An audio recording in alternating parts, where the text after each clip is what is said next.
ئێمە دەمانەوێت لەگەڵ بەغدا ڕێککەوتنمان هەبێت. هەرێم ئامادەیە لەگەڵ بەغدا ڕێبکەوێت.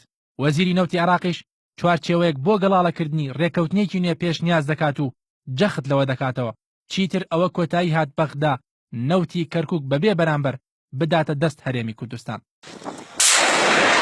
لە سەروبەندی ئامادەکاری سوپای عێراق و هێزی پێشمەرگە بۆ کۆنتڕۆڵکردنەوەی مووسڵ لە دەستی داعش باسکردنی نزیکبوونەوەی هەرێم و بەغدا لە هەموو کات زیاتر بووەتە جێگەی باس و خواست. هەندێک راپۆرتی نێودەوڵەتی ئاماژە بۆوە دەکەن ئەمریکەکان لە هەوڵدان بەغدا و هەولێر لێک نزیک بکەنەوە بۆ بەرەنگاربوونەوەی مەترسی داعش و مەترسی داڕمانی دارایی لە ڕێی دابینکردنی کۆمەک و قەرزی داراییەوە بۆ هەردوولا.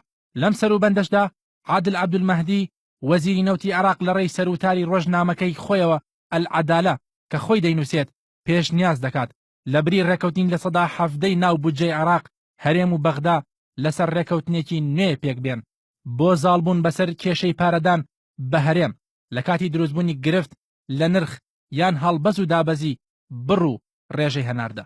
بە بۆچوونی وەزیری نەوتی عێراق بۆ گەیشتن بەم ڕێکەوتنە و دەرچوون لە چەق بەستن لە دەوری دۆسیەی نەوت چەند شتێک پێویستە. لەوانە: 1.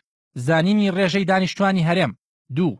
دانانی میکانیزم بۆ بەشداریکردن لە خەرجی سیادی و حاکمیەکان. 3. دانانی میکانیزم لە ناوچە جێناکۆکان بە تایبەت کەرکووک. 4. سەروەری دەسەڵات لە مامەڵەکردنی دەرەکی. 5.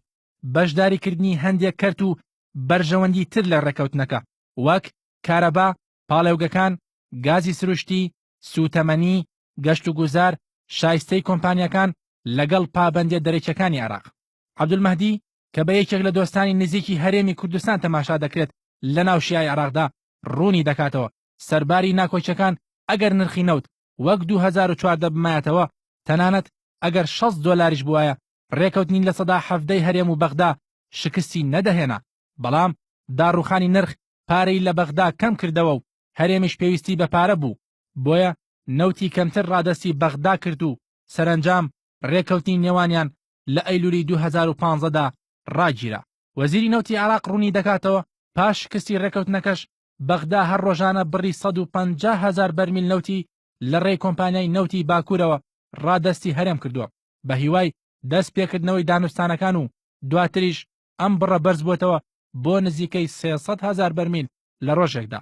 بەڵام لەبەرەوەی حکومەتی ناوەند تەنانەت بڕی کێڵگەکانی باشووری کەرکووکیشی وەرنەگرتووە لە بەندەری جیهان ناچار بوون هەناردەی نەوتی کەرکووک ڕابگرن بە تایبەت کە موچە و شایستەی دارایی کۆمپانیای نەوتی باکوور مانگانە 25 ملیارد دینارە جگە لە هەندێک خەرجی و تێچوونی تر.